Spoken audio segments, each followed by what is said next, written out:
کراچی کے علاقے ناظم آباد میں غیر قانونی پانی چوری کا بڑا نیٹ ورک پکڑا گیا۔ واٹر کارپوریشن اور سندھ رینجرز نے کارروائی کی، جس میں خفیہ سرنگوں کے ذریعے زیر استعمال 8 غیر قانونی کنیکشن پکڑے گئے۔ ترجمان واٹر کارپوریشن کے مطابق 3 ماہ قبل پکڑے گئے کنیکشن کے بعد دوبارہ پانی چوری کا انکشاف ہوا ہے۔ میئر کراچی مرتضی وہاب نے اس معاملے پر کہا ہے کہ چوری کی روک تھام والی ٹیم نے کارروائی میں 8 غیر قانونی کنیکشن ختم کیے، جن سے روز 30 لاکھ گیلن پانی چوری ہو رہا تھا۔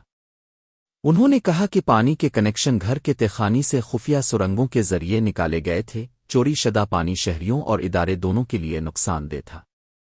مرتضی وہاب نے کہا کہ سندھ رینجرز نے کارروائی کے دوران ٹیم کو مکمل تحفظ فراہم کیا، عدالتوں اور ٹریبیونل کے ذریعے ملوث افراد پر مقدمات چلیں گے۔